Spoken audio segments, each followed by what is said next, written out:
De retour de mission, des gendarmes du Val d'Oise sont intrigués par un véhicule suspect. Une Renault grise, dangereusement arrêtée le long d'une voie rapide. Porte passager ouverte. Je décide de contrôler le véhicule et ses occupants. Je mets le gyrophare. À l'approche des gendarmes, un homme remonte précipitamment dans la voiture qui prend la fuite. Là, on part en course-poursuite direction Sarcelles.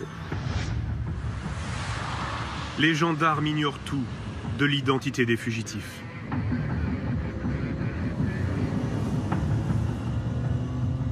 Là, je me dis que j'ai affaire à des gens, oui, qui feront tout pour essayer de nous semer.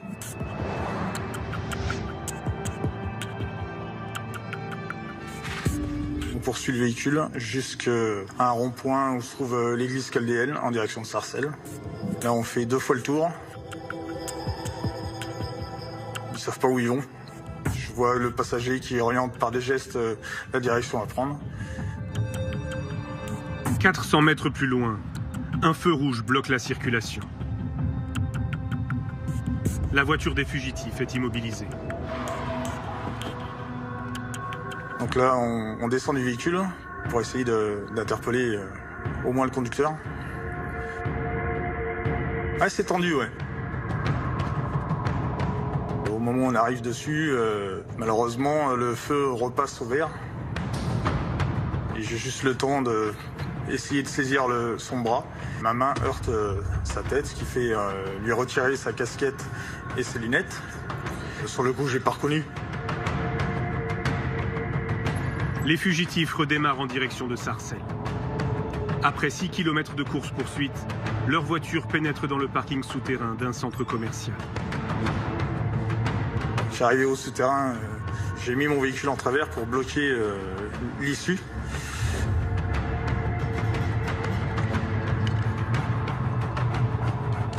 On ne sait pas à qui on a affaire, on ne sait pas s'il y a des armes. On est prudent. Le gendarme tente de suivre la piste avec son chien. La voiture est abandonnée, moteur encore allumé, mais aucune trace des passagers.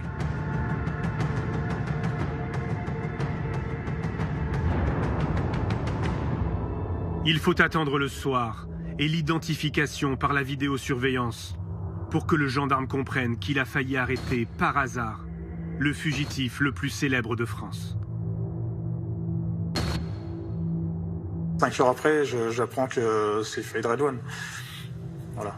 Je me dis que je l'ai loupé. L'interpellation de Redouane Faïd se serait jouée à quelques minutes. Et s'il avait échappé de peu à la police? L'homme aurait été repéré à Sarcelles, près de Paris. Une course-poursuite a eu lieu. Juillet 2018. Redouane Faïd est le fugitif le plus recherché de France. Le voici sur des images inédites. Redouane Faïd, accompagné de son frère Rachid, visiblement très détendu avec les clients de ce café internet à Paris, bien loin de l'image d'un homme en cavale. Pourtant, 12 jours plus tôt, il s'est évadé de prison. Une exfiltration spectaculaire en hélicoptère. Ma réaction, c'est comment c'est possible qu'il s'évade encore, justement. Et je pense au départ spontanément à une blague. Nouvelle évasion du braqueur Redouane Faïd. Redouane Faïd est de nouveau en cavale. Une nouvelle fois, le criminel de 47 ans fait la une des médias. Car depuis 2010, Redouane Faïd est devenu un habitué des plateaux de télévision. Bonjour Redouane Faïd. Bonjour. Merci d'être là. Depuis la parution de son livre, dans lequel il raconte sa vie de braqueur, Faïd se présente comme un repenti. On va tourner la page, et puis maintenant c'est mieux comme ça. Jusqu'à l'attaque ratée d'un fourgon blindé et la mort de la policière municipale Aurélie Fouquet. Soupçonné d'être l'organisateur du braquage, Redouane Faïd retourne en prison. Il s'évade une première fois en 2013. Il me dit, faites pas les cow-boys, ça sert à rien pour 1 400 €, ça c'est pas la peine, quoi.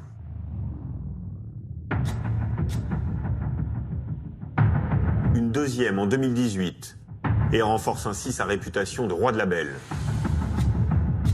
Vous laissez femme et enfants et c'est parti pour 3 mois intenses. Comment les autorités ont-elles traqué le fugitif? Pour quelqu'un qui s'était évadé le 1er juillet, dormir en forêt, ça veut dire que vraisemblablement il n'y a pas beaucoup de moyens financiers derrière. On identifie parmi les vêtements retrouvés un t-shirt orange qui était porté par Redouane Faïd au moment de son évasion. Ce qui a attiré notre attention, c'était la corpulence et la taille des individus qui portaient les burqas, qui manifestement n'étaient pas des femmes. Y a-t-il eu des défaillances de l'administration pénitentiaire? Madame la ministre, quand une telle faillite est ressentie comme inévitable, c'est qu'il y a quelque chose qui ne va pas. Comment un pistolet automatique et des explosifs en quantité peuvent se retrouver dans une prison sécurisée. Donc là, on sait très bien que, de toute façon, on nous attend à l'orée du bois, c'est évident. Je souhaite tirer toutes les conséquences qui devront en être tirées. Grâce à des témoignages exclusifs, Cellule de crise vous plonge au cœur de la traque de l'homme le plus recherché de France.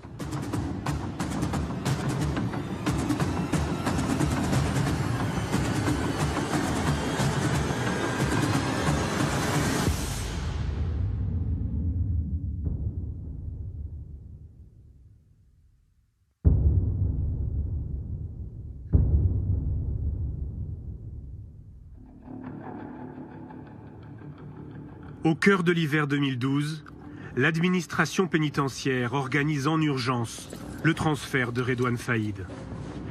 Le directeur de la prison de Fresnes, où il est détenu depuis 10 mois, est convaincu que le braqueur prépare une évasion.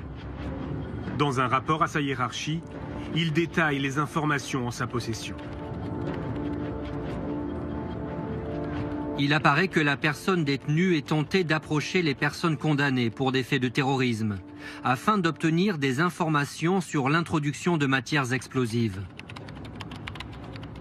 Ces éléments laissent redouter une volonté de l'intéressé de se soustraire à son incarcération par le biais d'une évasion.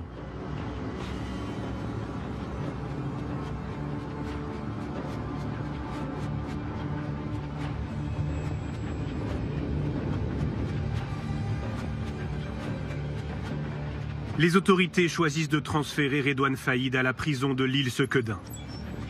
Un établissement ouvert en 2005 et réputé sécurisé. C'est un établissement qui est doté de miradors, qui est doté d'un système de vidéoprotection. C'est un parc pénitentiaire qui est en capacité de garder des profils sensibles, voire lourds.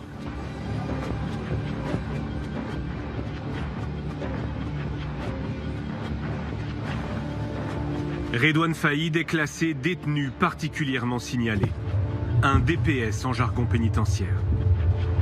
Il est soumis à des conditions de détention renforcées. L'arrivée du braqueur dans la prison ne passe pas inaperçue. Christophe est l'un de ses surveillants à Sequedin. Il parle sans autorisation, l'interview a été reconstituée. Quand un détenu médiatique comme ça arrive sur un bâtiment, comme c'était un gros profil, le plus gros profil qu'on avait, tout le monde allait vers lui. J'ai observé d'ailleurs que tous les autres détenus de Sequedin étaient à ses pieds. Ils étaient sous l'influence de Faïd. Après seulement 1 mois, les surveillants s'alarment. Redouane Faïd prend de l'ascendant sur ses codétenus.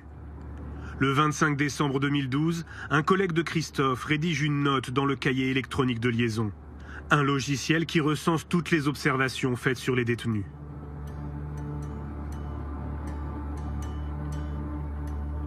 Il passe son temps à discuter énormément avec la personne détenue BS, mais également FA. Ces derniers pourraient être sous son influence pour un éventuel mouvement ou autre au sein du bâtiment B, à surveiller de très près. Malgré cette alerte, progressivement, la tension des surveillants se relâche. Alain Gégaud est alors directeur régional de l'administration pénitentiaire, en charge notamment de la prison de Sequedin. Faïd Redouane va être extrêmement respectueux avec le personnel, il va faire en sorte de se faire oublier, il n'y aura pas d'incident avec un délinquant comme celui-là. Au départ, c'est sûr que quand il arrive, on est tous un peu à l'affût. Après, au fur et à mesure des mois qui passent, on voit rien et la routine s'installe. Après, peut-être qu'on est un petit peu moins vigilant sur certains points sécuritaires.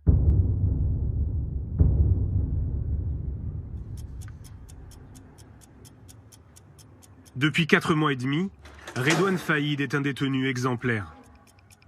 Ce matin-là, il a rendez-vous avec son frère Abdeslam pour un parloir, comme c'est le cas 2 fois par semaine. À la main, son sac de linge sale qu'il doit remettre à son frère. En dépit de son statut de détenu signalé, Redouane Faïd n'est soumis à aucune palpation de sécurité en sortant de sa cellule. Il descend au parloir, situé au rez-de-chaussée de la prison, près de la cour extérieure.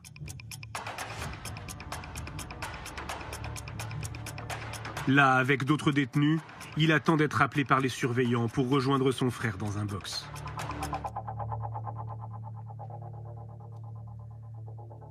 Gérard Carré attend lui aussi pour un parloir. J'étais à côté de Faïd Redouane et je ne le connaissais pas. À un moment donné, il s'est retourné, il s'est mis à genoux et il a commencé à défaire des affaires de son sac. Là, moi, je pensais qu'il avait oublié sa carte d'identité. Alors, je le regardais et il m'a regardé d'un œil noir. J'ai compris que c'était pas le moment de lui donner un coup de main. Donc, j'ai regardé autre part. Redouane Faïd sort un pistolet de son sac de linge. La porte s'est ouverte et lui s'est précipité. Il a mis, disons, une sorte de bonnet sur sa tête. Et après, bon, j'ai attendu un coup de feu. Redouane Faïd menace une surveillante avec son arme, puis tire en l'air pour prouver qu'elle n'est pas factice.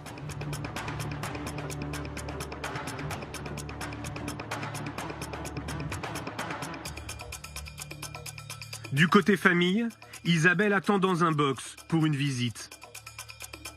Tout d'un coup, j'entends il est armé, c'est une prise d'otage. Voilà, donc là, je me dis enfin, qu'est-ce qui se passe enfin voilà. Et puis j'ai vu passer une personne avec une arme sur la tempe d'une autre personne. Avec 3 surveillants sous la menace de son arme, Faïd prend la direction des parloirs. Miguel Langlais, surveillant à Sequedin, commence sa journée de travail. Il va se retrouver pris au cœur de l'évasion. Et là, j'entends la chef qui dit c'est une prise d'otage, c'est Faïd.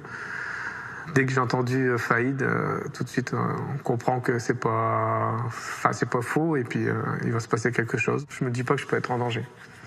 Je me dis, faut que j'y aille, je sais pas, c'est l'instinct professionnel. Redouane Faïd se dirige vers la salle d'attente des familles, qui donne directement sur la cour intérieure de la prison. Il détient 3 surveillants en otage.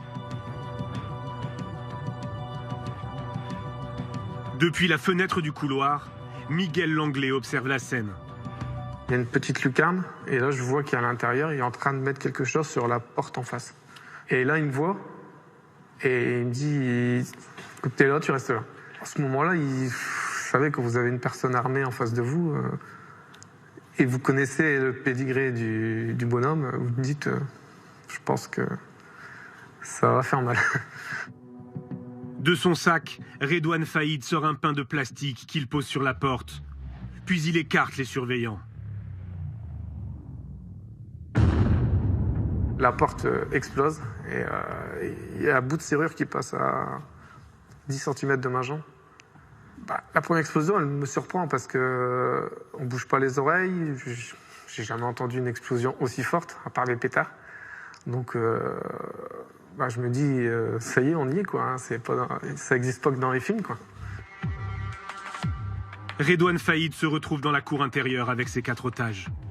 Il emprunte le chemin dédié aux familles qui rendent visite aux détenus. Il sait où il doit aller, exactement où il doit aller. On n'a même pas besoin de lui dire, voilà, il sait exactement où il doit aller. Alain Gégaud est chez lui lorsqu'il est prévenu de l'évasion par le directeur de la prison de Sequedin. Moi, pour ma part, je suis informé dans les 7-8 minutes qui suivent le début de l'évasion. La première question que je me suis posée, c'est comment un pistolet automatique et des explosifs en quantité peuvent se retrouver dans une prison sécurisée. Préfet, police, gendarmerie, l'alerte remonte jusqu'aux plus hautes autorités. Lorsque les premiers policiers arrivent sur place, l'évasion est toujours en cours. Les instructions sont claires. Aucune action avant l'arrivée du GIPN, le groupe d'intervention de la police nationale.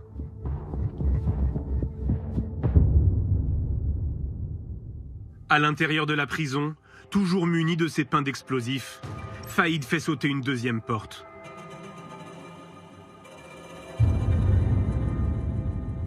On nous dit, faites pas les cow-boys, ça sert à rien pour 1300 ou 1400 euros, c'est pas la peine, quoi. C'est pas la peine. Pensez à votre famille, à vos enfants. Enfin, il nous fait comprendre que ça sert à rien de faire le héros, quoi. Le braqueur et ses otages arrivent à la troisième porte. Les surveillants des Miradors sont armés. Pour éviter d'être pris pour cible, le détenu demande aux otages de former un bouclier humain autour de lui.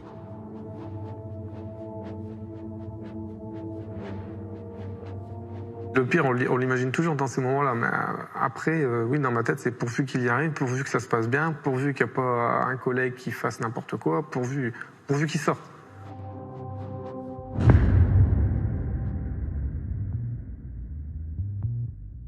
Redouane Faïd fait sauter la dernière porte, celle qui le conduit à l'extérieur de la prison. 24 minutes se sont écoulées depuis le début de la prise d'otage. Le braqueur se retrouve face aux policiers. Les premiers intervenants sont là. Ils assistent en fait à la fin de l'évasion. Ils se situent à l'extérieur, évidemment, de la maison d'arrêt. Et ils voient la dernière porte exploser. Avec la fumée, l'odeur qui se dégage. Ils ne peuvent pas agir sans mettre en danger la vie des otages. La numéro 2 de la PJ lilloise est accablée. Ce sont ces équipes qui ont arrêté Faïd en juin 2011. Quand on apprend l'évasion de Faïd Redouane, l'équipe est quelque part en rage. Parce que c'est quand même un camouflet pour la puissance publique qu'un homme de cette dangerosité s'évade d'une prison. Le braqueur et ses otages longent la prison en courant sur 500 mètres, jusqu'à un pont situé sous l'autoroute. Là, un complice attend Faïd dans une voiture.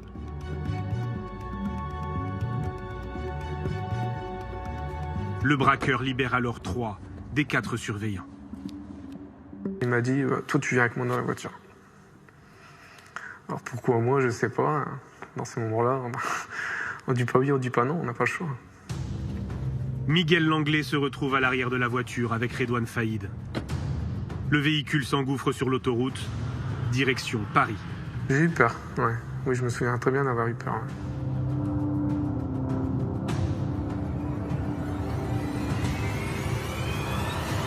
Là, je lui dis, me lâche pas dans une banlieue ou un truc comme ça, parce que en uniforme, ça va pas le faire, quoi. Ça va pas le faire. Et il m'a dit, non, si tu fais pas le cow-boy, je te lâcherai, y a pas de souci. Quelques minutes plus tard, la Renault s'arrête sur la bande d'arrêt d'urgence. Miguel Langlais est relâché.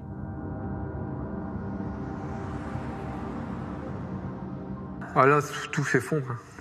On pense à tout, on pleure. Hein, là, on est soulagé, mais tout se ressasse, quoi. Tout revient, et puis on s'effondre. On pense aux enfants, on pense à tout, quoi. Là, c'est dur. Hein.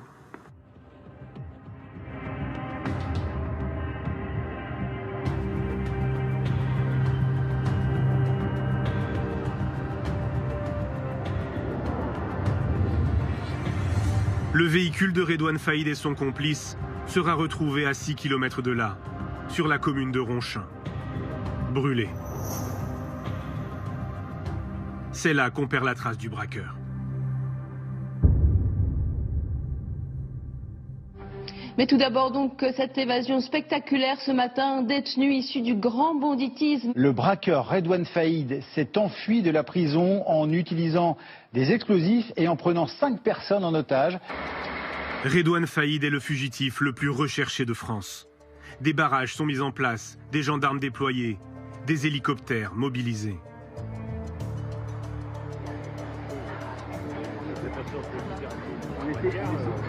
On a encore quelques espoirs de récupérer dans les minutes ou dans les heures qui suivent, c'est une course contre la montre, le fugitif.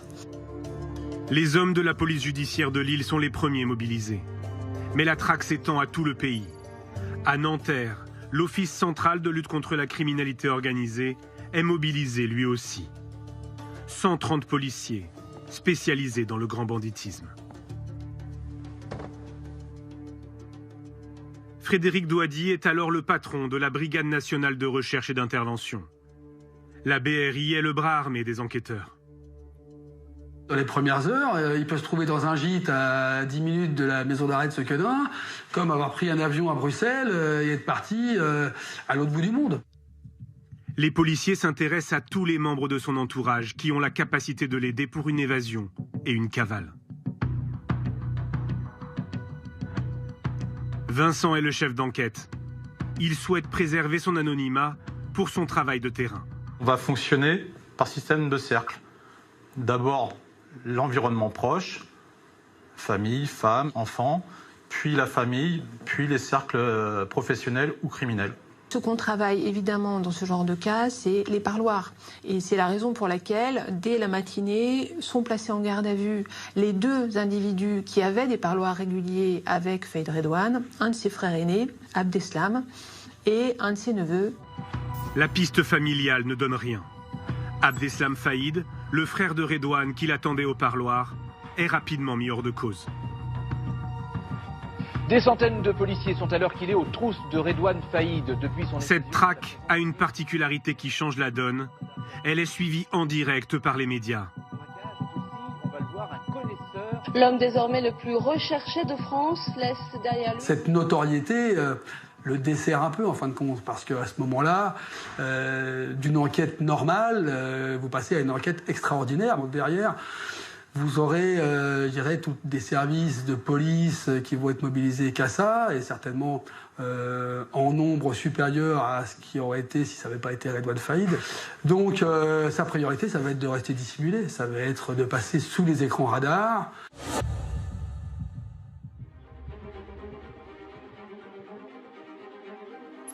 À quelques kilomètres de Nanterre, place Vendôme, la ministre de la Justice tient une réunion de crise. Henri Masse, le numéro 1 de l'administration pénitentiaire, a été convoqué en urgence par Christiane Taubira. Elle est comme tout ministre dont un des services a été pris en défaut par un événement brutalité, par une crise, si vous voulez. Donc elle nous demande de lui fournir des éléments d'explication. Qui autour de lui a pu l'aider? Il y a quels sont ses antécédents? Donc quel est son niveau de dangerosité? Bon, pour les forces de police et de gendarmerie, quelle est sa détermination? Où est-ce qu'il a pu aller? Pour Christiane Taubira, l'évasion de Redouane Faïd tombe mal. La ministre de la Justice planche depuis plusieurs mois sur une vaste réforme pénale qui défend des peines alternatives à la prison. Ses détracteurs l'accusent de laxisme et l'évasion à coups d'explosifs d'un détenu comme Faïd leur donne du grain à moudre. Et puis elle décide d'aller à Lille, ce que nous faisons immédiatement ensemble.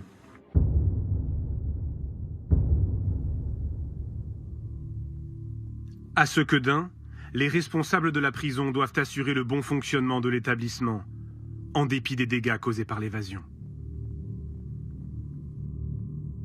La prison, après la sortie de Redouane Faïd, se trouvait dans une situation d'insécurité totale, puisqu'il n'y avait plus de porte d'entrée. On ne va pas pouvoir assurer le fonctionnement de l'établissement dans des conditions normales. Sequedin, c'est 800 détenus.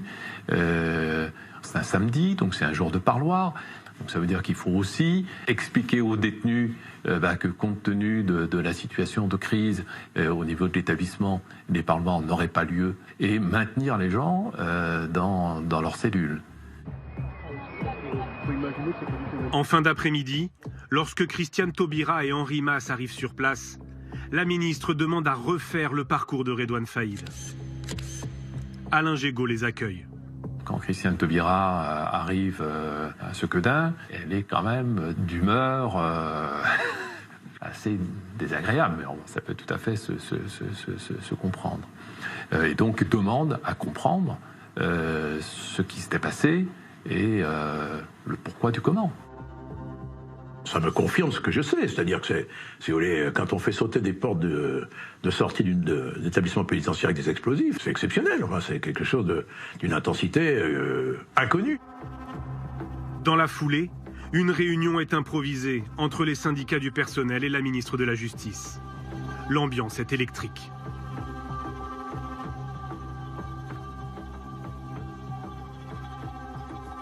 Stéphane Le Serre, représentant local des surveillants, est sur place depuis le matin. C'est un genre de défouloir où on vide nos sacs, quoi. On lui dit que c'était prévisible parce qu'on avait alerté à plusieurs reprises l'administration par des courriers, par des tracts, de vive voix. Et on avait toujours dit que la maison d'arrêt de Sequedin, les parloirs, c'était une zone sensible. Prise à partie par les syndicats, Christiane Taubira menace de quitter la salle. La réunion est forcément dans un climat de tension, puisque nous venons de vivre ensemble tous un moment extrêmement dur, et surtout les personnels eux-mêmes. Alors, ils sont partie prenante dans cette affaire exceptionnelle. Donc on prend acte de ce qui vient de passer, et on partage avec eux la difficulté de ce qu'on vit, avec une tension évidente. Les syndicats de surveillants organisent des blocages dans tout le pays. L'évasion mine le terrain de la réforme voulue par la ministre. Elle va devoir lancer en priorité un plan de sécurisation des prisons.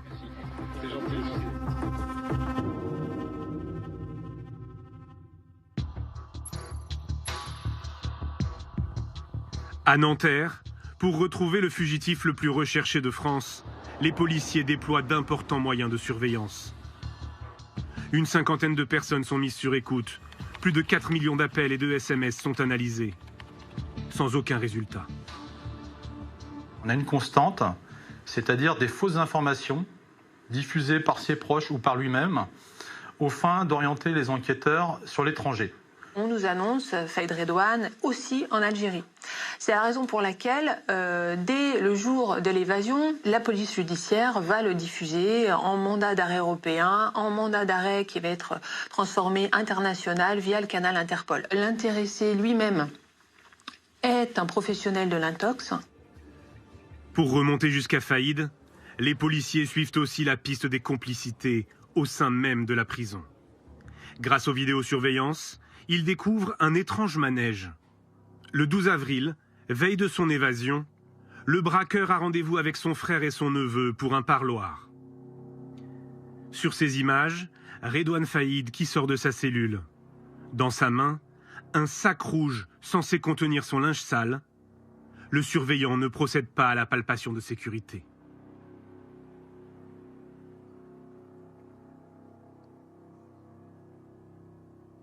Faïd salue des détenus, puis entre dans le local d'entretien dont l'accès lui est normalement interdit.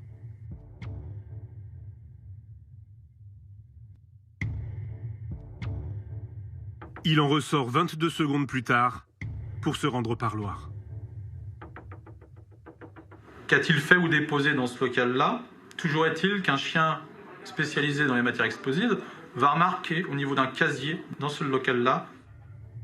Pour les enquêteurs, Redouane Faïd vient de récupérer son arme et les explosifs. Il descend au parloir, mais celui-ci est annulé. Son frère et son neveu ne se sont pas présentés. Dans le jargon pénitentiaire, c'est ce qu'on appelle un parloir fantôme. Redouane Faïd revient en cellule. Comme le parloir n'a pas eu lieu, son sac de linge sale n'est pas fouillé. Par la suite, Faïd Redouane va avoir un comportement atypique, puisque d'ordinaire, il assiste à l'ensemble de ses promenades, il va à la bibliothèque ou à la musculation. Or, suite à ce parloir fantôme, on va constater que Redouane Faïd va regagner sa cellule et ne sortira plus du tout jusqu'au lendemain matin dans le cadre de son évasion.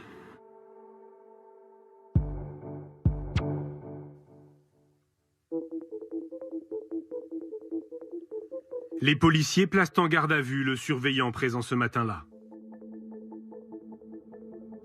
Confronté aux images de vidéosurveillance, il reconnaît des erreurs.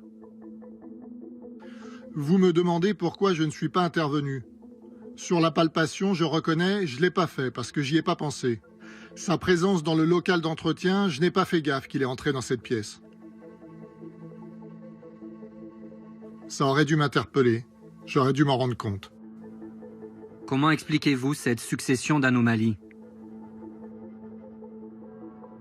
La routine. Erreur de ma part. Ce qui est incroyable, c'est que le gardien n'ait rien vu. On a l'impression qu'il est totalement berné par Redouane Faïd. Il n'y a pas que les surveillants pénitentiaires qui se sont laissés berner par Redouane Faïd. La hiérarchie, elle aussi. En fait, 2 jours avant l'évasion, une commission DPS s'est réunie. Elle devait statuer sur Redouane Faïd. Alors, dans cette commission, il y a le procureur, les services de police, les services de gendarmerie et bien sûr la direction de la prison. Et à aucun moment, un risque d'évasion de Redouane Faïd n'a été évoqué. Est-ce que depuis l'administration a reconnu ses erreurs ? Alors, elle a reconnu des fautes individuelles, mais elle n'admet officiellement aucune défaillance de l'institution. Écoutez le directeur régional de l'époque, Alain Gégaud. Le type, il est seul en cellule. Sa cellule fait l'objet de contrôles réguliers. Il est pris en charge quand il y a des mouvements à l'intérieur de la prison, quand il sort. Qu'est-ce que vous voulez faire de plus par rapport à la prise en charge d'un détenu ? Ça, c'est pour la théorie. Mais dans les faits, des défaillances, oui, il y en a eu. En fait, Redouane Faïd était soumis à un régime de détention plus strict. Sa cellule devait faire l'objet de contrôles et de fouilles réguliers. Il devait lui aussi systématiquement être soumis à des palpations de sécurité en sortant de cellule ou en revenant de Paloire. Et ça, ce n'était pas toujours fait. Mais ça ne suffit pas en fait à expliquer l'évasion et les policiers restent persuadés que si une arme et des explosifs ont pu rentrer dans la prison, c'est grâce à une complicité interne.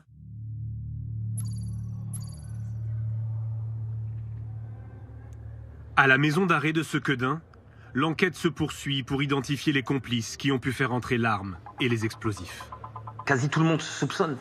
Tout le monde se demande si... Enfin voilà, on se pose plein de questions à savoir qui, comment, pourquoi. C'était une ambiance, oui, glauque. Difficile à vivre. Les policiers suspectent un autre surveillant. Selon certains détenus, il serait connu pour faire entrer toutes sortes d'objets illégaux dans l'établissement. Il est placé en garde à vue.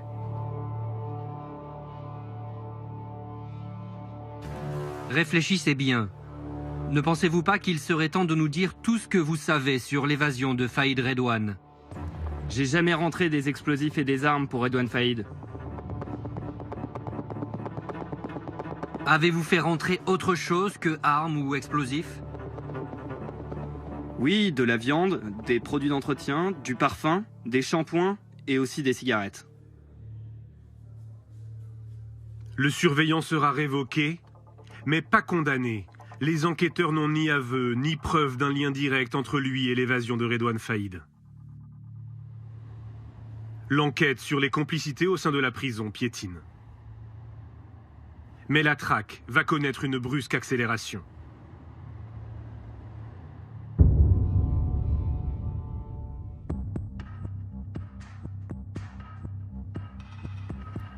« 40 jours après l'évasion, les policiers reçoivent une information d'un de leurs indiques. Redouane Faïd aurait passé plusieurs nuits dans un hôtel de Roissy. Le fugitif serait accompagné d'un autre homme. Ils circuleraient ensemble, à bord d'une Peugeot grise. Sur ce type d'affaires, on peut avoir des tuyaux de gars qui auront un intérêt à donner une information qui permettrait peut-être, à minima, de le localiser ou d'identifier certains de ses complices. Ab initio, on ne sait pas si l'information elle est bonne, elle est mauvaise. Donc on va l'exploiter en allant récupérer dans tous les hôtels du secteur de Roissy, il y en a quelques-uns, les bandes vidéo, les parkings, les vidéos qui sont dans les hôtels en question. Image par image, les policiers épluchent des centaines d'heures de vidéos d'hôtels et de parkings. Un détail inattendu attire leur attention. Un des opérateurs de la BNRF va constater le comportement suspect d'un individu sortant la tête de l'habitacle pour insérer son moyen de paiement au niveau de la barrière. Sauf que lorsqu'il va remettre sa tête dans l'habitacle, apparemment, il est muni d'un postiche puisque la perruque va bouger. Donc c'est à partir de ce moment-là qu'on pense avoir Redouane Faïd. Pour la première fois depuis l'évasion, après 6 semaines de traque, les enquêteurs tiennent enfin une piste solide. À votre avis, on est content ou on n'est pas content? Évidemment qu'on est content. Entre le moment où on exploite ta vidéo et le moment où on se dit que c'est lui, il n'y est plus. D'accord? Il n'est plus à l'hôtel, hein. Il ne nous attend pas, pieds et poings liés, en se demandant pourquoi on met autant de temps à venir le chercher. Donc, ça veut dire qu'on a, oui, on avance, on a un fil à tirer.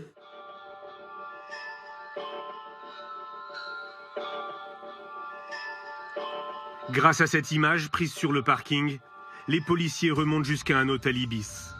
30 enquêteurs sont mobilisés pour éplucher à nouveau les vidéosurveillances de l'établissement. Cette fois, ils reconnaissent formellement Redouane Faïd. Il porte une perruque et des lunettes de soleil. Il sort de l'ascenseur, des sacs à la main. Sur une autre vidéo, les policiers le voient entrer dans l'hôtel, accompagné d'un homme. Là, on le voit en pied, on voit... Voilà, puis surtout, on détecte la présence d'un autre individu qui l'accompagne. Hein. Pour le coup, celui-là, il a un nom. L'homme aux côtés de Redouane Faïd a réservé la chambre d'hôtel sous sa véritable identité, Hassan Bourouas.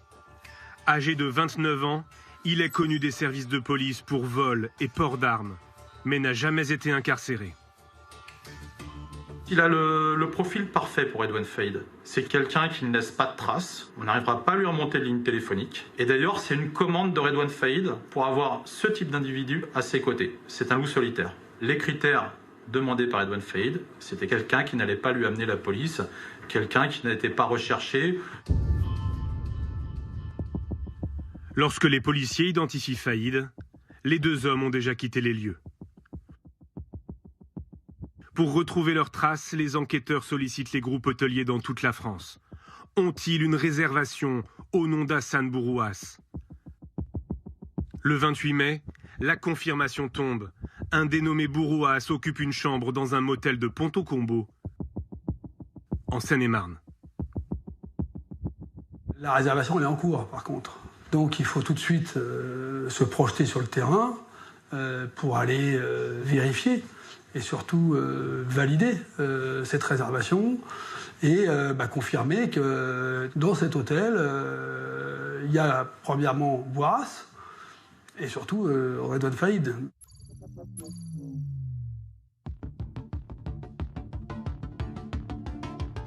Un important dispositif de surveillance est mis en place. Une trentaine de policiers planquent dans des voitures sur le parking. Ils se font passer pour des clients ou du personnel de l'hôtel. Ils guettent le retour de Redouane Faïd et d'Hassan Bourouas. À 22h40, les 2 hommes regagnent leur chambre. Leur présence sur place est confirmée par des policiers en civil. Voilà, on est suffisamment bien placé pour confirmer que c'est bien lui qui utilise cette chambre et avec son homme de confiance. Donc une fois qu'il est dans la chambre d'hôtel, il y est. Donc il ne ressortira pas. La BRI nationale demande des renforts au PJ de Versailles et de Lille. Une centaine de policiers est sur place. Légalement, la police ne peut pénétrer dans un appartement avant 6h du matin. Mais dans les affaires de grand banditisme ou de terrorisme, les juges autorisent des assauts au milieu de la nuit. Le feu vert tombe par email à minuit 45.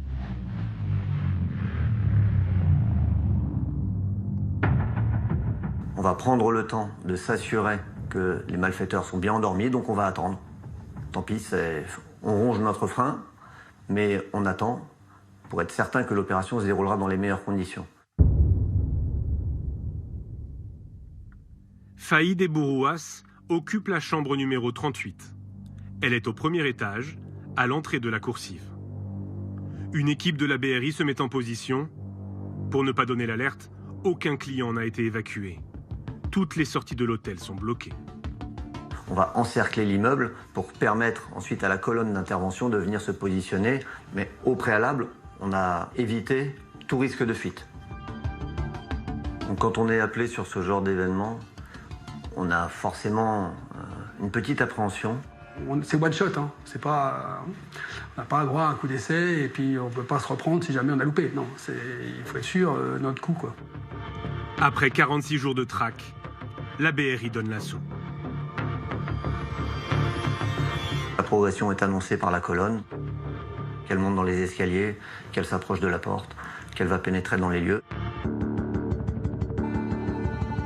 Bon, évidemment, il y a le top interpellation qui est annoncé au moment où la porte est ouverte.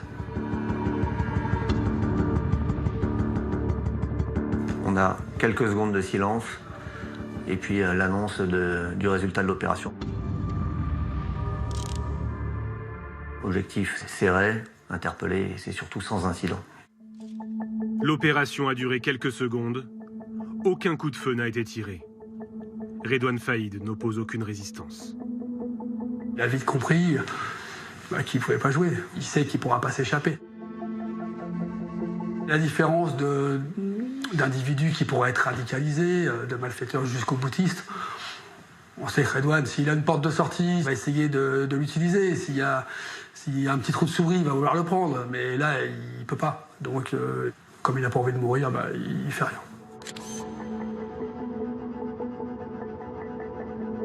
Il est groggy et puis il sait qu'il est fait, il a les menottes dans le dos et voilà, il monte dans la voiture et il va pas dire un mot jusqu'à de notre bureau.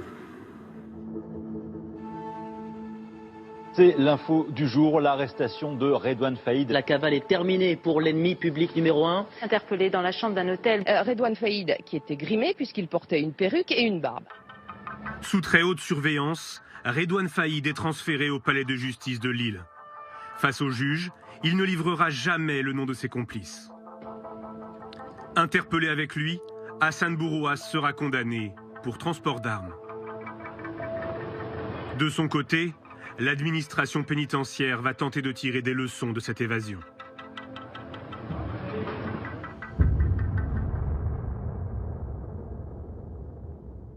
Vous découvrez les images de la garde des Sceaux, la ministre de la Justice. C'est tout de même assez exceptionnel de voir Madame Taubira entrer à l'instant dans le studio d'Europe 1 pour répondre dans quelques minutes aux questions de Jean-Pierre Elkabbach dans ce drôle de décor, Maxime. Oui. Pendant 6 jours, Christiane Taubira ne s'exprime pas publiquement sur l'arrestation.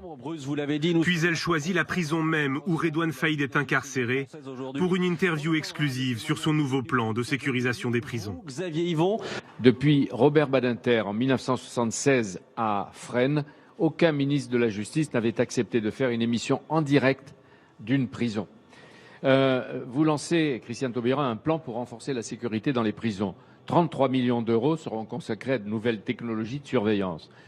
Est-ce qu'une nouvelle évasion de Redouane Faïd, qui est ici à Fleury-Mérogis et qui écoute peut-être s'il a une radio, ou d'autres détenus, deviendra impossible? Mais je ne fonctionne pas aux faits divers et je n'établis pas un plan de sécurité de 33 millions d'euros sur la base de l'évasion d'un individu. Et ce plan gouvernemental annoncé, on l'a vu, à grand renfort de communication, qu'est-ce qu'il va changer? Eh bien, plusieurs dizaines de millions d'euros vont être investis pour empêcher que des objets rentrent illégalement en prison.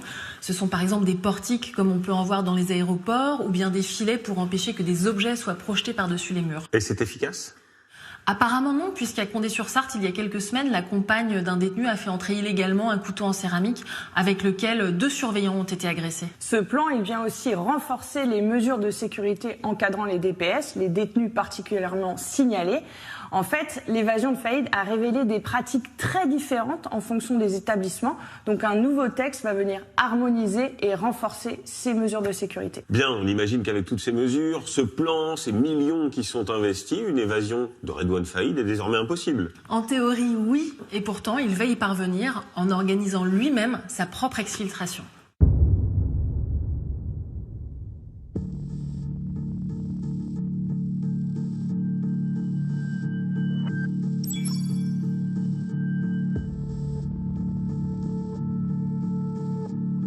Le centre pénitentiaire sud-francilien, à Réau.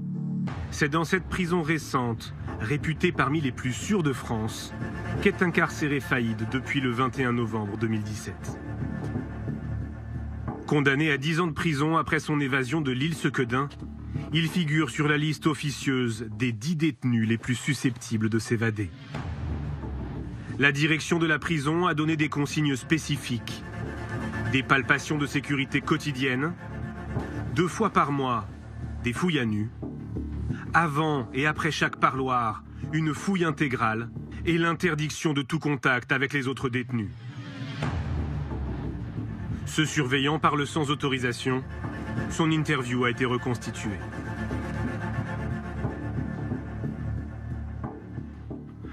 Quand il allait au téléphone, tout son secteur était bloqué.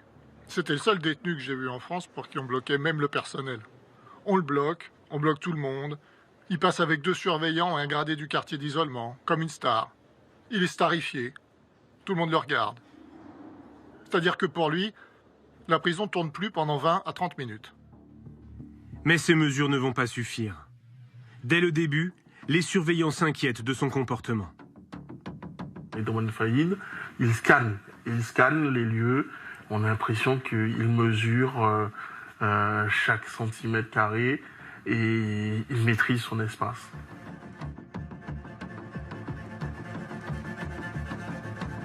Faïd, c'est lui qui nous observait en fait. Il prend ses marques, il prend ses repères, il s'habitue. Les agents font remonter ces observations à leur hiérarchie. À partir de janvier 2018, moins de 2 mois après l'arrivée de Faïd, la direction régionale envoie des emails d'alerte auprès de la direction de l'administration pénitentiaire. La direction régionale de Paris réitère la demande de transfert en urgence, par mesure de sécurité et surtout pour éviter un incident très grave. Pendant 6 mois, des messages toujours plus alarmistes réclament le départ de Faïd de la prison de Réau.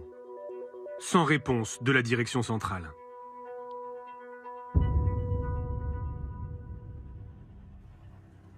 En février 2018, les surveillants de Réau soufflent. Le braqueur est jugé en appel à Paris pour l'attaque ratée d'un fourgon blindé dans laquelle la policière municipale Aurélie Fouquet a été tuée. Le temps du procès, Faïd est transféré à Fleury-Mérogis. À l'issue de ce procès, des peines seront prononcées à l'identique, peut-être plus. Voilà, après, nous, ce que nous aurions souhaité sont des aveux, mais je pense que nous ne les obtiendrons pas. Redouane Faïd est condamné à 25 ans de prison pour association de malfaiteurs. Il se pourvoit en cassation.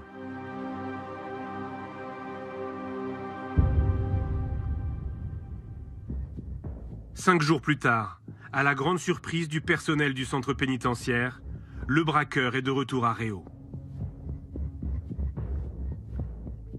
Un des chefs qui l'accueille ce jour-là me dit « Mais tu peux pas imaginer la réaction de Redouane Faïd d'être agréablement surpris de se retrouver à Réau. Je pense que c'est pas la qualité de la bouffe qui lui a manqué. Quand il revient, il est content. Il est content parce qu'il est dans un environnement qu'il maîtrise. Dans un lieu connu, c'est plus facile de préparer quelque chose d'illicite. Moins de 15 jours après le retour de Faïd à Réau, la direction régionale redemande par email son transfert à l'administration centrale. Il a déjà repéré toutes les failles de la structure et la connaît trop bien maintenant. Nous savons par expérience que c'est juste une question de temps.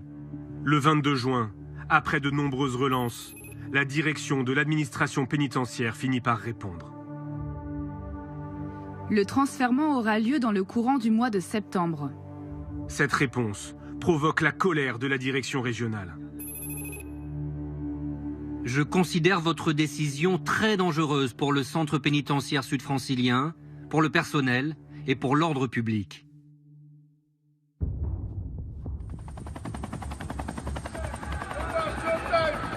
Le 1er juillet 2018, 9 jours après cet email, Redouane Faïd s'évade une deuxième fois.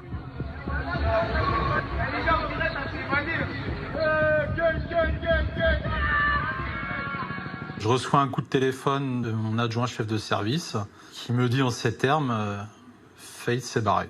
La spectaculaire évasion. L'évasion du braqueur Redouane Faïd. Je reçois un SMS sur un des téléphones qui me dit Redouane Faïd s'est évadé.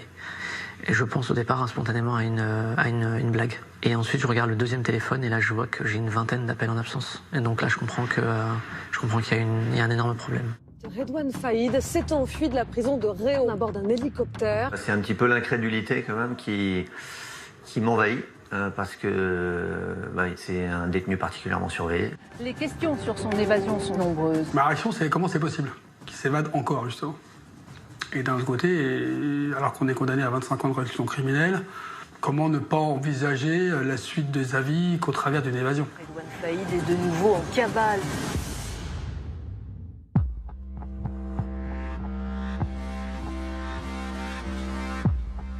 « 1750 policiers et gendarmes sont mobilisés, une nouvelle fois. Mais les opérations de contrôle ne donnent rien. Aux côtés de la PJ de Versailles, l'Office central de lutte contre la criminalité organisée repart sur les traces du fugitif que ses équipes avaient interpellé 5 ans plus tôt. Le 1er juillet, c'est un dimanche, veille de grand départ en vacances.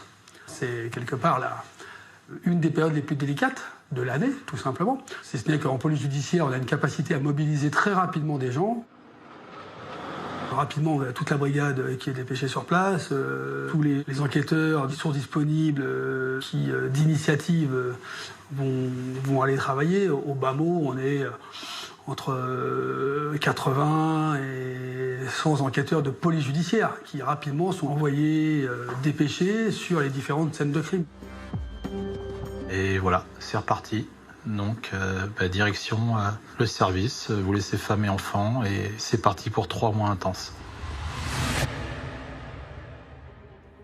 Place Vendôme, le cabinet de la ministre Nicole Belloubet est submergé par de fausses rumeurs.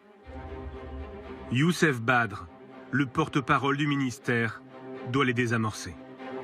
J'ai des médias qui m'appellent pour me dire il s'est évadé avec plusieurs détenus, donc il serait pas parti seul, avec d'autres DPS et tout ça. Donc du coup, j'essaie de vérifier ces éléments-là, en fait, au départ. C'est déjà ce qui va être dit, que les prisons sont des passoires, qu'il y a une espèce de laxisme ou qu'il y a une espèce de laisser-aller, qu'on va probablement aussi s'en prendre aux surveillants en évoquant des éventuelles complicités internes et tout ça. Donc là, on sait très bien que, de toute façon, on nous attend à l'orée du bois, c'est évident.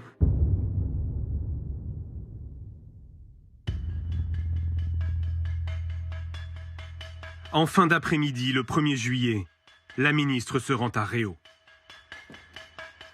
Venu lui aussi soutenir les surveillants, le syndicaliste Régis Grava l'interpelle sur les demandes de transfert de Faïd. Je dis à la ministre, il y a des éléments qui prouvent clairement qu'il y avait quelque chose qui se préparait et les agents vont remonter. Maintenant, qu'ont fait vos services? Donc sa réponse est une réponse politique. Si on pouvait vraiment prévoir avec certitude, où elle dit qu'elle acquiesce, mais à mi-mot, et elle est super gênée par ça. Devant les journalistes, Nicole Belloubet ne met pas en avant la question des transferts, mais confirme une faille dans la sécurité de la prison.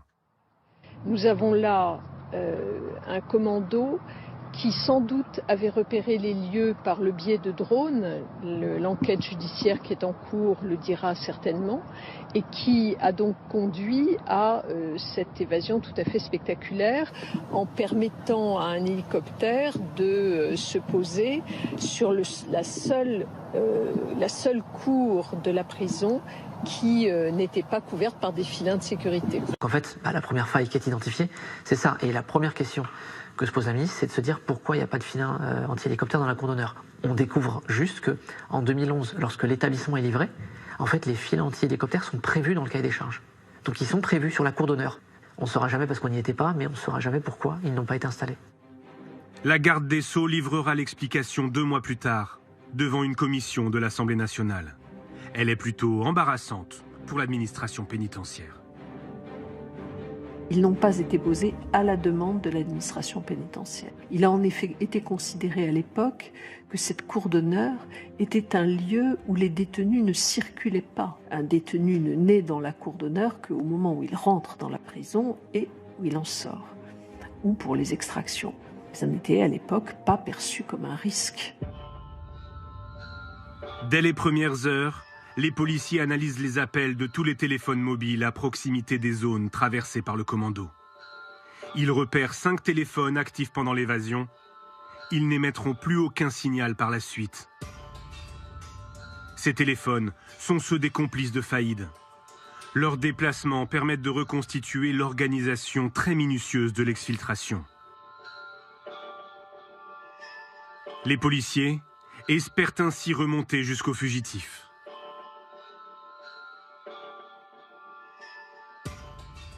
Dès 8h30, le 1er juillet, une Renault Mégane noire se déplace sur la N104 en Seine-et-Marne.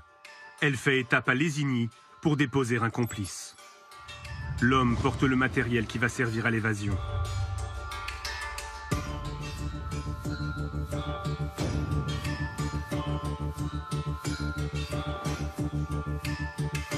La voiture dépose ensuite les 2 autres complices près de l'aérodrome de Lognes. Se présentant comme un père et son fils, les 2 hommes prétendent venir pour un vol d'initiation. Ils insistent pour voler en Alouette, un vieil appareil capable de transporter 4 passagers, en plus du pilote.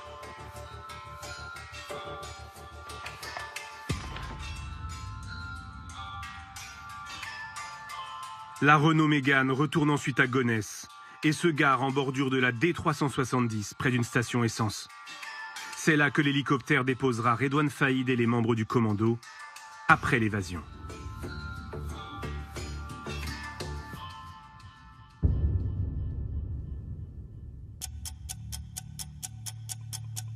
Au même moment, à la prison de Réau, Redouane Faïd est conduit au parloir, escorté par 2 surveillants. Il est vêtu d'un t-shirt orange, détail qui va avoir son importance. Dans une synchronisation parfaite, le complice de la Mégane donne le top départ par téléphone au commando de l'hélicoptère.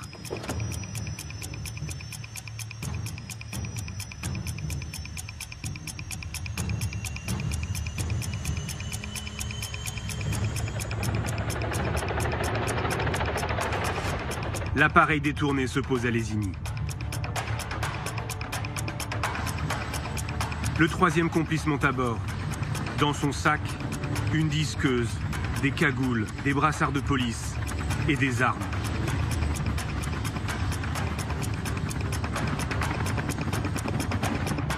Le commando est au complet.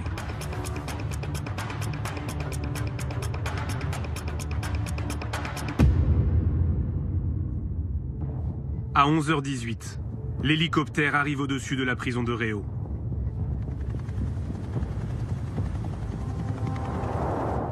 Les comptes rendus des surveillants permettent de reconstituer ce qui s'est passé minute par minute.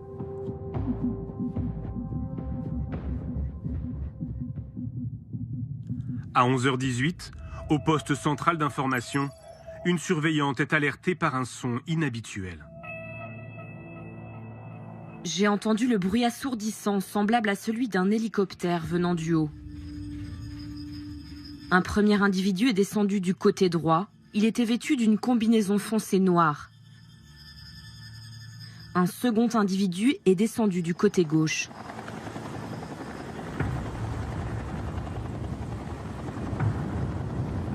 J'ai aussitôt appelé la police par la ligne directe. Celle-ci était en dérangement. À la porte d'entrée de la prison, le surveillant-chef tente lui aussi de contacter la police. Sans succès.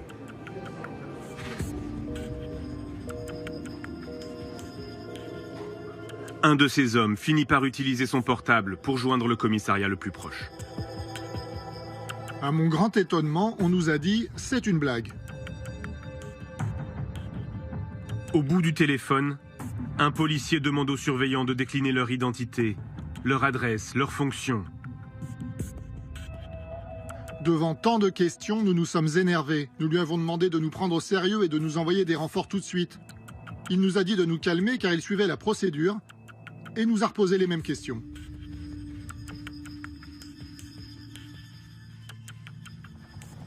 Le surveillant-chef distingue à l'intérieur de l'hélicoptère le pilote tenu en joue par un homme cagoulé.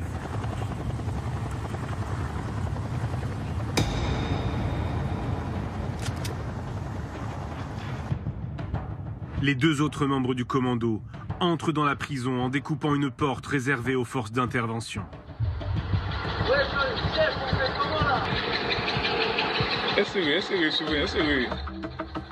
Suivant la procédure en cas de crise, les surveillants ramènent tous les détenus dans leurs cellules. Mais pour Faïd, les consignes sont strictes. Il ne doit croiser personne lors de ses déplacements.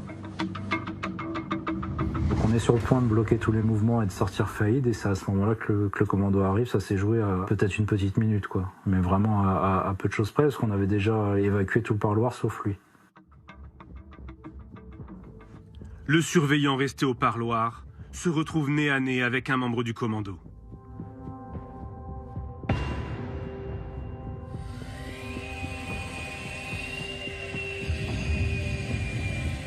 J'aperçois un individu cagoulé avec un brassard police qui coupe le pêne de la cabine.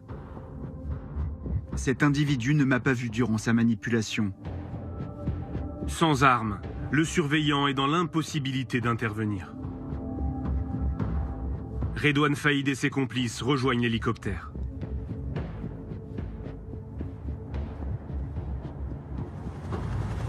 À 11h28, il quitte la prison.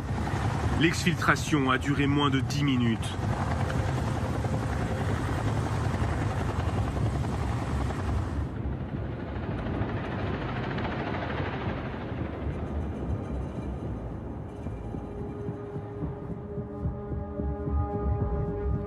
La police n'arrivera qu'après le décollage de l'hélicoptère.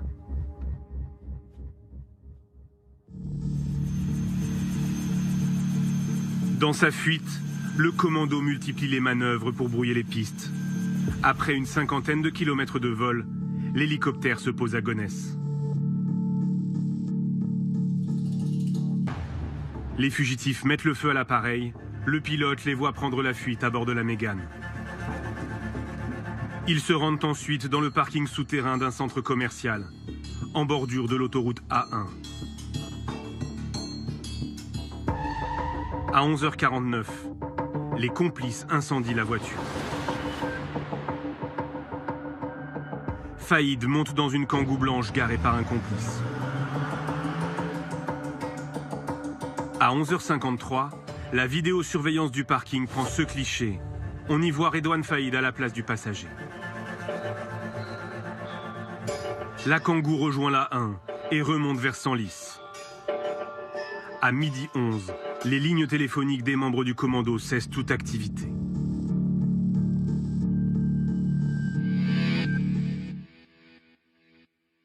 Le premier réflexe, c'est de se dire qu'on a affaire à des malfaiteurs d'envergure, à des gens, pour le coup, dont c'est le métier, qui n'en sont pas à leur coup d'essai, qui sont peut-être entraînés, qui ont même pu répéter cette opération. On n'est pas face à des amateurs.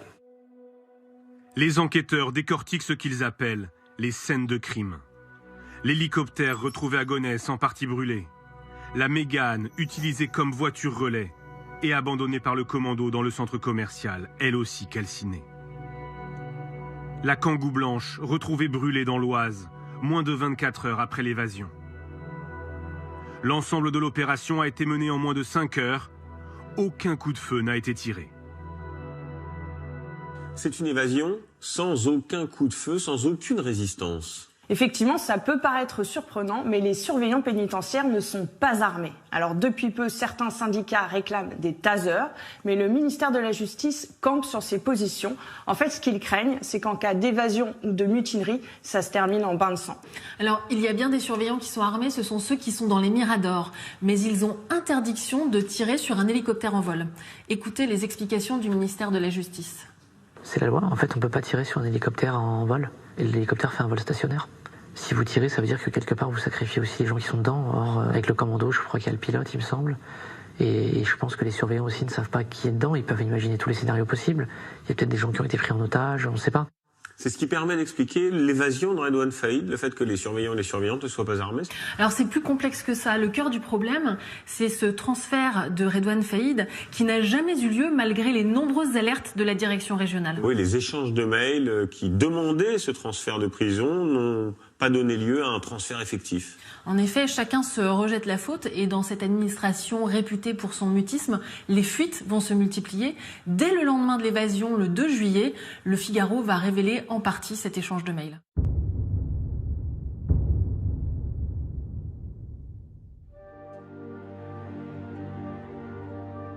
Dans ces mails, les services pénitentiaires avaient demandé son transfèrement rapide au vu de sa menace sérieuse de passage à l'acte. Là, vous avez des échanges de mails qui sortent dans la presse, où tout le monde se tourne vers nous pour nous dire attendez, regardez, on nous avait alerté, on vous avait informé, et vous n'avez rien fait. C'est pas la réalité de ce qui se passe. Et là, les fuites qui sont données sont en plus parcellaires et donc forcément partiellement fausses. La personne qui fait sortir une information a toujours intérêt à la faire sortir. J'en ai pas tiré de conclusion à partir du moment où je savais pas qui le diffusait, ou d'où la fuite émanait. Ces mails traduisent la remontée du terrain qui n'a pas été suivi par ses décideurs.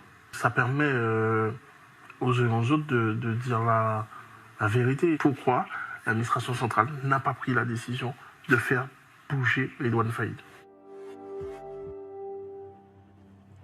Avec ces fuites qui pointent des dysfonctionnements au plus haut niveau de l'administration pénitentiaire, Nicole Belloubet se retrouve en première ligne. Madame la ministre, quand une telle faillite est ressentie comme inévitable, c'est qu'il y a quelque chose qui ne va pas. À l'Assemblée nationale, lors de la séance des questions au ministre, les députés demandent des explications. Il y a pu y avoir des erreurs et les informations de la presse de ce matin, une demande sans suite de transfert vers un centre mieux sécurisé, nous interroge. Nous voulons savoir ce que vous comptez faire pour tirer les conséquences de cette évasion. La parole est à Madame Nicole Belloubet, garde des Sceaux, ministre de la Justice. Je souhaite porter un regard clinique sur cette évasion et je souhaite tirer toutes les conséquences qui devront en être tirées. Je dis bien toutes les conséquences, y compris pour mesurer les défaillances et prendre les éventuelles sanctions qui s'imposeraient si cela est nécessaire. Au-delà des erreurs individuelles, ce qui est pointé dans cette affaire, c'est la responsabilité de toute l'administration pénitentiaire. Oui, nous nous sommes procuré cet échange de mails et nous avons le fin mot de l'histoire. Alors, face à la colère de la direction régionale, l'administration centrale propose finalement de transférer Faïd à Fleury-Mérogis. Sauf que Fleury, c'est une prison qui est surpeuplée. Salah Abdeslam y est incarcérée. Elle a été ébranlée par le suicide de détenus, mais aussi de surveillants. Et surtout, Faïd la connaît déjà. Donc c'est l'impasse et aucune solution alternative n'est proposée. Alors cette question des transferts, elle va être le révélateur de sérieux dysfonctionnements au sein de l'administration. Et Nicole Belloubet, la ministre de la Justice, va bien être obligée de les reconnaître. Écoutez-la. L'inspection relève une difficulté de ce point de vue. Autrement dit, une insuffisante réactivité des gens qui sont aujourd'hui à l'administration centrale et qui ne répondent peut-être pas avec la réactivité suffisante à ce type de détenus à risque. Bien, c'est clair. La ministre pointe les responsabilités de certains cadres de l'administration pénitentiaire, mais aussi leur décalage, leur déconnexion avec ce qui se passe sur le terrain dans les prisons. Et la crise est telle que Nicole Belloubet va annoncer une réforme d'ampleur et notamment la fusion des services qui s'occupent de la remontée d'informations depuis les établissements et ceux qui s'occupent des transferts. Et suite à cette crise, le numéro 2 de l'administration pénitentiaire va être écarté. Officiellement, c'est dans le cadre de cette réforme, mais c'est lui qui avait supervisé le transfert de Redouane Faïd.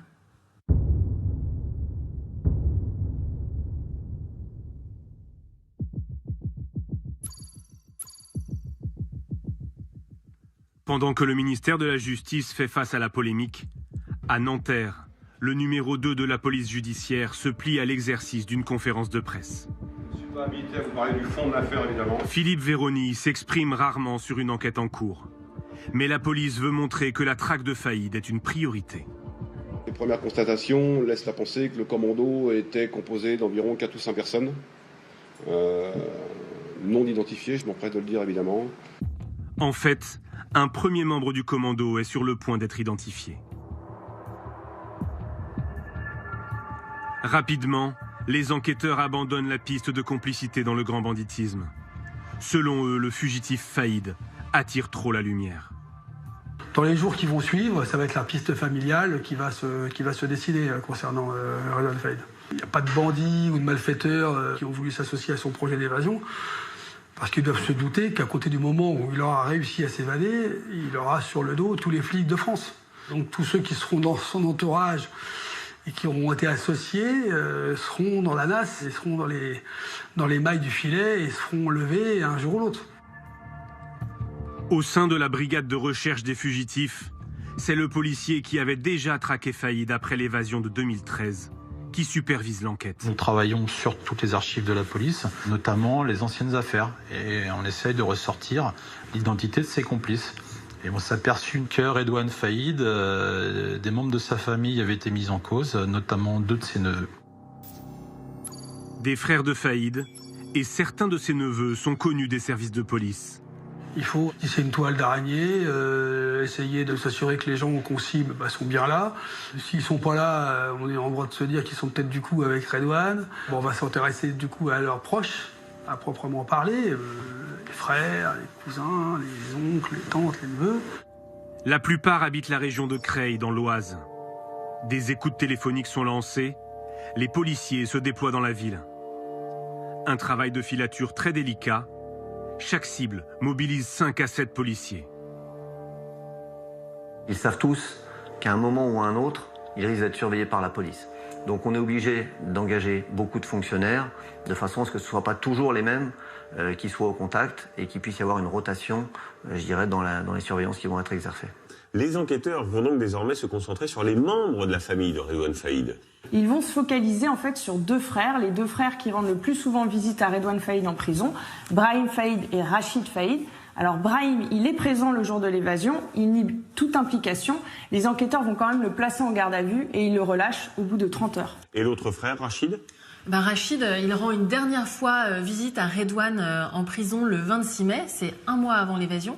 Et ensuite, il a un alibi solide, il part pour l'Algérie. Donc lui aussi est écarté par la police ? Pas tout à fait, parce qu'en fait, les enquêteurs s'aperçoivent qu'il a un 2e passeport, qu'il a réservé des billets pour rentrer en Europe en multipliant les escales. Ils perdent sa trace à Amsterdam, mais ils sont convaincus que le jour de l'évasion, il était bien présent en France. Et ça va se confirmer, ça, par la suite ? Un élément vient confirmer cette thèse, l'ADN retrouvé sur le parcours du commando, et il correspond bien à celui de Rachid Faïd. C'est un point important et une sacrée avancée pour l'enquête, car désormais les enquêteurs, la police, sait que Rachid Faïd était présent au moment d'évasion.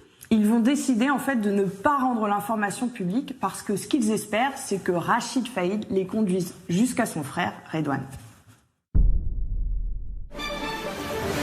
Bonjour Stéphane. Bonjour Jérôme. Vous êtes pilote d'hélicoptère. Nous découvrons votre voix, votre visage aussi. On a beaucoup parlé de vous depuis dimanche dernier, depuis cette évasion spectaculaire de Redouane Faïd. Ils me font descendre de l'hélicoptère, ils me prennent en joue avec des armes et des coups de crosse et m'expliquent ce qu'on allait faire et leur choix d'aller aller chercher un ami à la prison de Réau. Et ils m'expliquent qu'il faut que j'obtempère et que je fasse bien mon travail, sinon ma famille serait certainement menacée et que quelqu'un était devant chez moi. Le récit de la prise d'otage est précis, mais pour les enquêteurs, des questions persistent. Le vol de l'hélicoptère semble très préparé. Le plein d'essence aurait été calculé au plus juste pour décoller avec 5 passagers. Un vol sans GPS, en rase-motte, pour échapper au radar. Le commando a-t-il été aidé par un expert? Un autre élément intrigue les enquêteurs. Une proche du pilote a échangé des lettres avec Faïd jusqu'en 2016.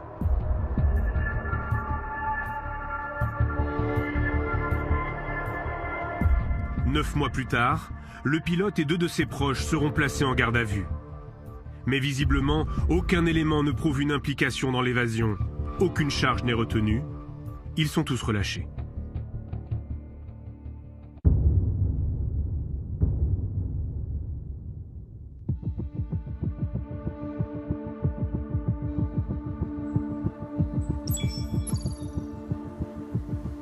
Une découverte en forêt confirme la piste familiale. Les enquêteurs mettent la main sur du matériel utilisé par les malfaiteurs lors de l'évasion. Il a été retrouvé grâce au témoignage d'un chasseur. C'est quelqu'un qui a pour habitude de fréquenter cette forêt, qui est témoin d'un manège un peu suspect, qui voit des gens qui à l'heure à laquelle il les croise, manifestement n'ont rien à faire dans ce secteur boisé à proximité de Creil, qui va passer son chemin, qui va y retourner par la suite et qui va tomber sur des effets vestimentaires.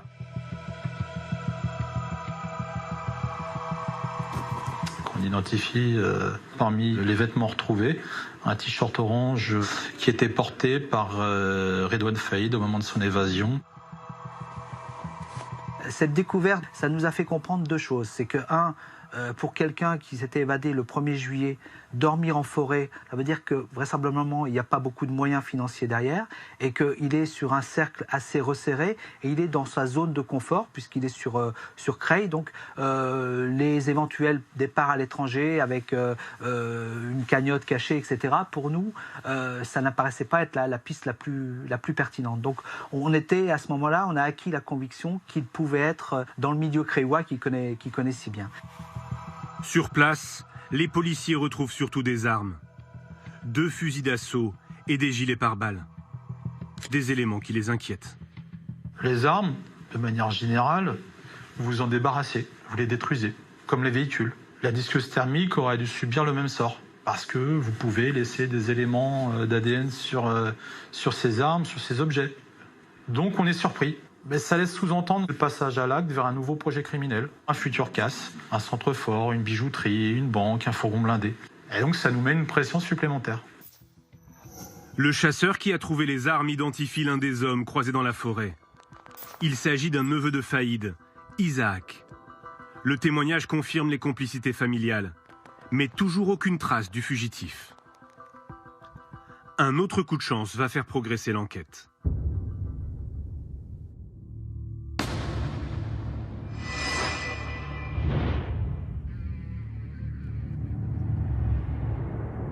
Pris en chasse par une voiture de gendarmerie après un contrôle inopiné, Faïd et un complice se réfugient dans le parking d'un centre commercial.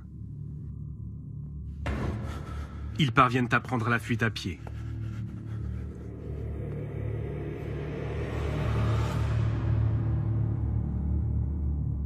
Rapidement sur place, les gendarmes de la brigade de recherche ignorent que la voiture était conduite par Redouane Faïd. Ils pensent avoir affaire à des cambrioleurs. Je vois rapidement qu'il y a à l'intérieur tout le nécessaire à commettre des cambriolages, à savoir visseuse dévisseuse, pied de biche, marteau. Je m'aperçois également qu'il y a des affaires, donc t-shirt, jeans, sales, et également brosse à dents et rasoir. Des boîtes attirent leur attention. L'une d'entre elles contient une matière blanche non identifiée, l'autre, des câbles électriques.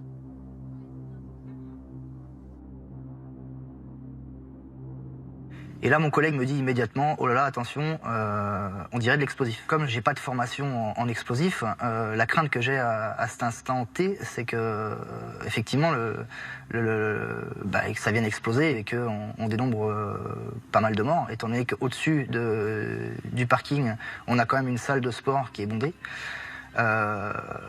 On est au mois de juillet, donc il fait relativement chaud. Donc ouais, moi ma crainte à ce moment-là, c'est effectivement que la matière se dégrade et qu'elle vienne exploser. C'est la capitaine Marie Le Neillon qui lance l'évacuation. On a une trentaine de gendarmes qui arrivent quasi dans les 15 à 20 minutes. Donc on commence à faire un gel vraiment des lieux, à pousser les personnes. Et peu de temps après, je sais que la commissaire de Sarcelles arrive aussi avec un maximum de renforts. Et là, on a pu vraiment s'organiser pour vraiment interdire l'accès dans un rayon de 300 mètres, 400 mètres aux personnes, faire évacuer le McDonald's, faire évacuer la salle de sport. Le soir même, les 2 fugitifs sont formellement identifiés sur les images de vidéosurveillance. On y voit Redouane Faïd, la main dans un sac où il cache probablement une arme. Et derrière lui, son frère Rachid. C'est une histoire incroyable, une course-poursuite un peu par hasard qui va se terminer donc par l'évacuation de ce centre commercial. Oui, et le plus fou, c'est que si les mèches sont authentiques, les explosifs sont des faux, du simple mastic. Alors une hypothèse consiste à penser que Faïd voulait remonter un braquage. Redouane Faïd n'a donc pas les moyens de se procurer de véritables explosifs, du vrai matériel ? En fait, Redouane Faïd, il est seul, isolé, et une cavale, ça coûte très cher. Surtout quand on est un bandit connu comme lui, les tarifs, par exemple, pour de faux papiers, ça grimpe vite. Donc il cherche par tous les moyens à se procurer de l'argent. Il envisage, par exemple, de remonter sur un braquage. L'autre élément très important, c'est que dans la voiture, les enquêteurs retrouvent des papiers qui leur permettent de remonter à un cybercafé en plein cœur de Paris. Le passage de Redouane Faïd dans ce cybercafé a été filmé par la vidéosurveillance. Nous nous sommes procuré les images. Elles n'ont jamais été diffusées. Regardez. 12 jours après l'évasion, Redouane Faïd et son frère plaisantent dans un cybercafé parisien. C'est ici qu'ils ont acheté, sur Internet, la Laguna Grise, prise en chasse par les gendarmes à Sarcelles. On voit quelqu'un qui a l'air plutôt serein, hein, qui fait des courses comme vous ou moi, sans être particulièrement stressé.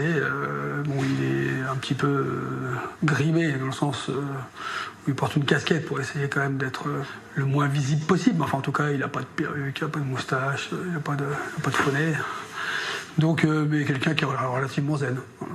On ne peut pas rester terré au fond d'un igloo. Donc il faut bien vivre, il faut sortir, il faut voir des gens, il faut prendre des contacts, il faut vivre. Hein. Sinon, si c'est pour pas vivre, autant rester en prison. Donc il faut faire quelque chose. Donc forcément, il s'expose.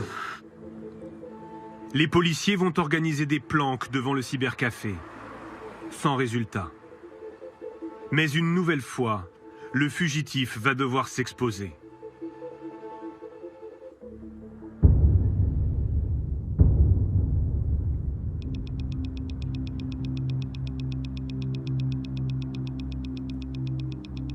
Des unités de la BRI se déploient dans la forêt de Creil. Grâce à des écoutes et des surveillances, les enquêteurs ont compris qu'un rendez-vous est organisé entre un neveu de Faïd et un réseau lié au grand banditisme. Les policiers espèrent qu'il va déboucher sur une rencontre avec Faïd, qui recherche des soutiens logistiques ou financiers. Le neveu prend son interlocuteur en selle, mais au dernier moment, le passage d'un hélicoptère éveille la méfiance des deux hommes.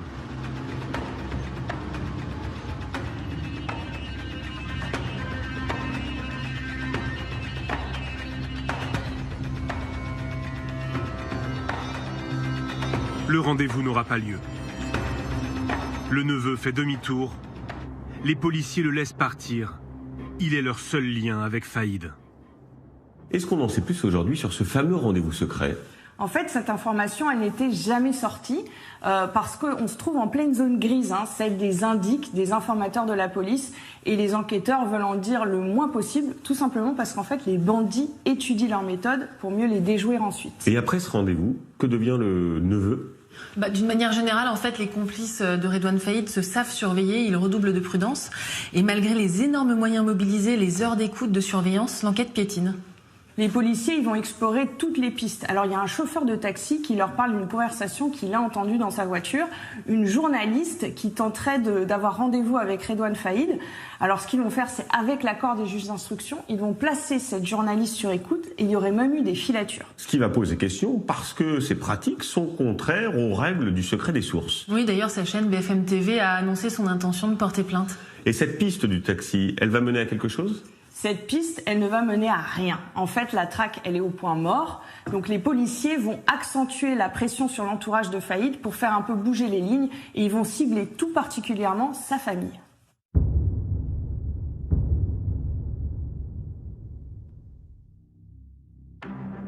Le 5 septembre, une vague de perquisitions est lancée en Île-de-France et dans l'Oise. Les policiers cherchent à mettre la pression sur l'entourage de Faïd, dans l'espoir que l'un des proches sous surveillance commette une erreur.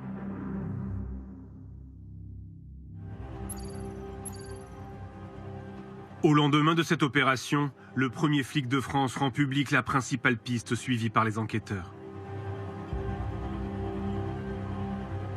Gérard Collomb, ministre de l'Intérieur et des Relations avec les cultes, bonjour. Bonjour. Perquisition, opération de police dans l'Oise hier, dans plusieurs villes, Creil, Méru, Compiègne. On pense qu'il est effectivement réfugié dans sa proximité, dans les lieux qu'il connaît bien, où il a un certain nombre de parents, d'amis, et donc c'est là que les policiers cherchent pour pouvoir l'arrêter.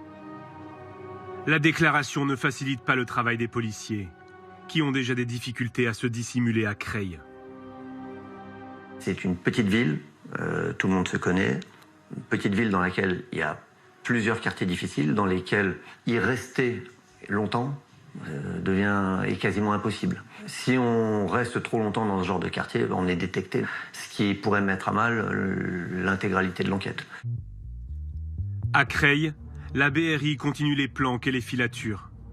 Fin septembre, le changement de comportement d'un neveu de Redouane Faïd intrigue les policiers. Au gré de la surveillance d'un des membres de la famille, on s'aperçoit qu'il a des déplacements qui ne sont pas forcément très cohérents par rapport à ce qu'on peut penser de son activité quotidienne, qui consistait d'ailleurs à rester majoritairement dans sa cité. Ça va attirer notre attention et nous laisser penser que peut-être, à certains moments, il va pouvoir aller au contact de Redouane Faïd. Le téléphone du neveu leur permet de remonter jusqu'à un autre portable. C'est un téléphone qui avait une activité particulière, qui n'était allumé notamment que la nuit. Et donc les filatures engagées pour essayer d'identifier l'utilisateur de ce téléphone nous amènent à identifier un véhicule. Ce véhicule, il va nous amener à Creil et à un immeuble. On avait déjà en fait eu des informations sur la présence dans cet immeuble de manège un peu suspect.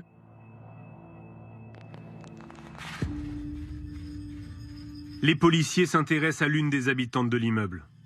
Le jour, elle a une activité normale, mais ses sorties nocturnes sont plus inhabituelles.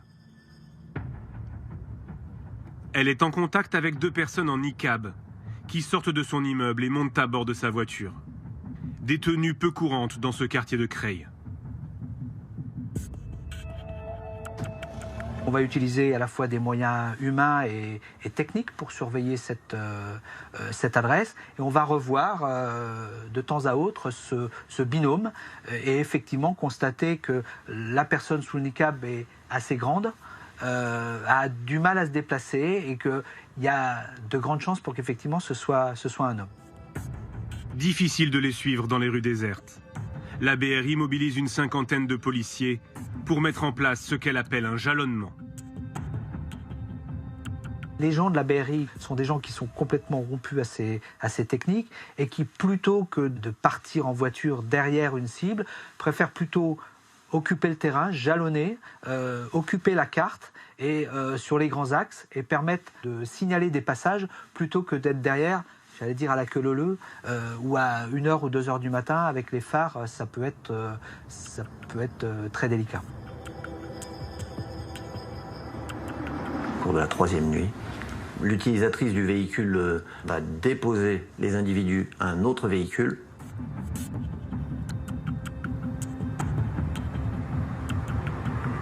Et là, les individus auront enlevé leur burqa.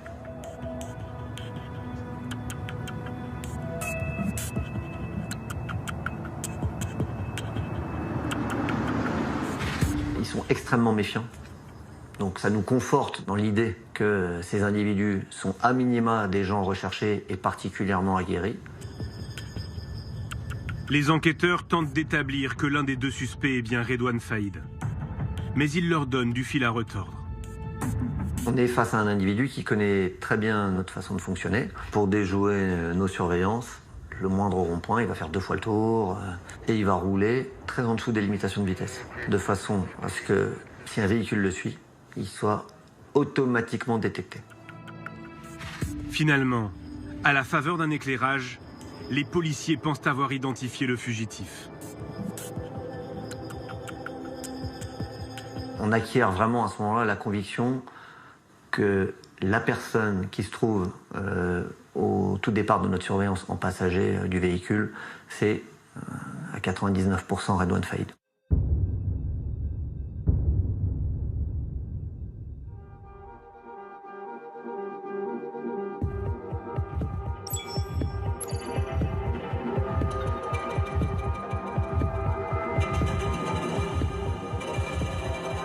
L'assaut est donné après 93 jours de traque.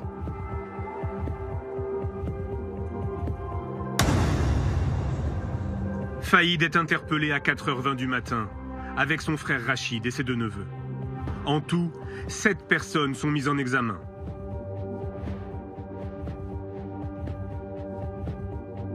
Comme en 2013 et la fin de sa première cavale, le chef d'enquête est sur les lieux. Il me reconnaît, hein, je le vois dans son visage. Il est assis menotté, mis à disposition par les groupes d'intervention. On a des armes retrouvées à proximité de lui. Il est hagard, voilà. Il sait que c'est perdu. Puis tout de suite, voilà, le naturel revient au galop et il va nous demander qui l'a balancé. Assez rapidement, il va se mettre à parler, presque à sourire, quoi. Voilà, parce qu'il sait que, je pense qu'il a déjà en tête le 3e projet. Redouane Faïd retourne en prison. Une cellule l'attend dans le centre de haute sécurité de Vendin-le-Vieil. Les mesures d'isolement sont encore renforcées. Pour cette nouvelle évasion, Faïd risque jusqu'à 20 ans de prison.